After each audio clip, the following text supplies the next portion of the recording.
انشاءالله خیره ډاټسن دا دی څه ډک سوی دی لوټ سوی دی تورې چای مو ورته کار دومره خوند کوي ښه درختې لاندې ورته ناست یو خوندوره هوا چلیږي خوندوره سایه ده پلار د لاس لکړه ولې لکه دی ستا د لاس لکړه یاره زه تر ده لا ډېر زیات چې هغه ده ورته وګورې.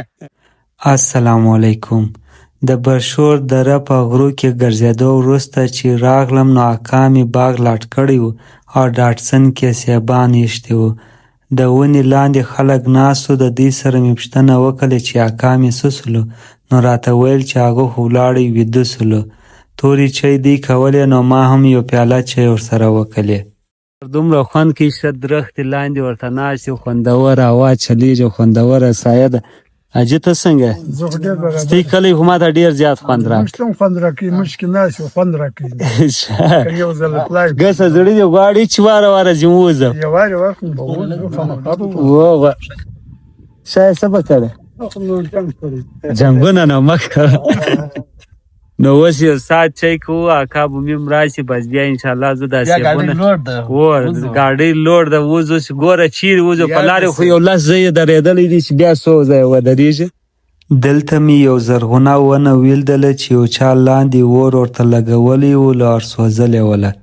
د دغه ونې لیدو څخه مې زړه ډېر زیات خفه سولو چې خلک د خپل وطن دشمنان دي موږ به د نورو څه ګیله ولرو.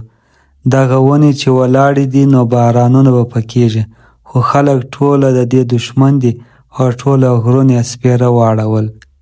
ډېر ظلم له دې درخت سره هم سوی دی. هغه دا ګوري د دې وسنګ ته اور لګېدلی دی چې و دې درخت ته تاوان رسولی دا ګوره ټوله سوځل سوې ده.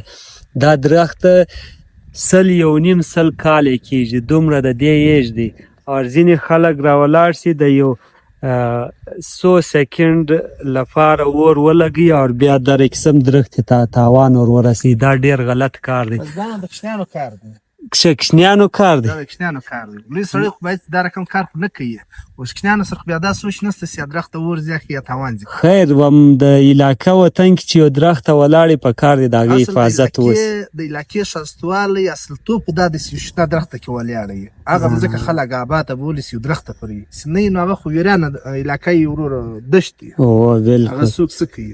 زموږ دا د وطن د علاقې دا غرو کې ډېر زیات خوند و زه کشمیر له تللی ولم ټوله علاقه یې زرغونه وله خو هغه سکون هغه خوند ما نه ده لیدلی لکه په دا سپېره غرو کې.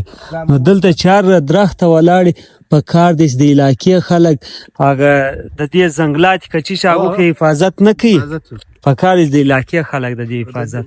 دلته یو مشر و چې بیلچه یې وله له ده سره په خبرو سلم نو راته ویل چې دا دره پخوا ډېر آباد وله خپل کاریز یې درلودی خو چې دغه شمسیانې راغلې نو خلکو ځمکې د شکمې څخه اوبه راباسلې.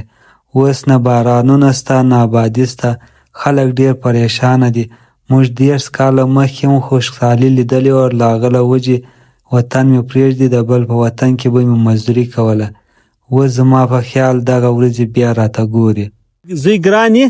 زوی ماشاءالله ډېر ګران دی. دغه نو دا دویم زوی دی هغه اول په مدرسه کې دی. هغه په مدرسه کې دی د زوی بدی نه د پخواني خلکو خبره ده زما د لاس له کاله ده ماشاءالله سکول هم ښه سکول وایي ابا زوی څه کوم چې ته واونې ته پسونه نه لرې کښت کوې څه مې درلودل هغه مې دوړه کړل سړی چې هلک وي سبقه ته خلاص سبق وای بس دا سبق شه دی سبق وای. نو تم د پلار د لاس لکړه ولې لکه دی ستا د لاس لکړه. یاره زه تر ده لا ډېر زیات چې هغه ده ورته وګورې ما نو پسې ما نه ورسره وپالله د پلار سره ښه پلار دې خو څو ټیم کې څه وفات شوی؟ یاره پلار مې په 1992 کې وفات شوی. نو د هغه یو مجلس له اوسه یاد دی؟ هر مجلس مې یاد داسې له اوسه په سوچ کې یو خبر یې درته کړ نصیحت ده ما د نور کار څه کوې د وطن سره به مینه کوې د وطن سره به مینه کوې ته به په ښه دی دا په 1992 کې کوم خوشحالانې رالې د دې تر مخ رالې به ده په دغه وار کې نو زه د لې ولم مالداري مې کوله بس بیا به دا خوشحالۍ کې ولاړم بس بیا چې به بیا بیرته رالم ده به نور چېرته کوې دی نه د وطن سره بې وفایي ونه کړي.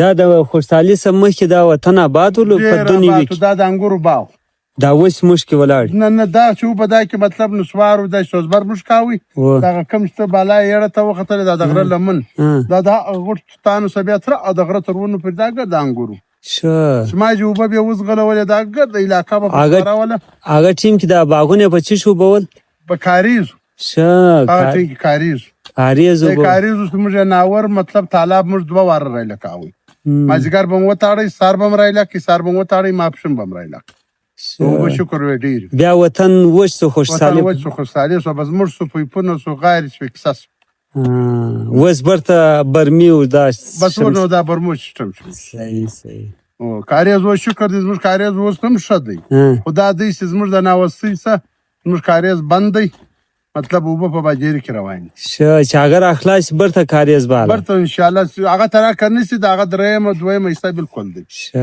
صحیح منن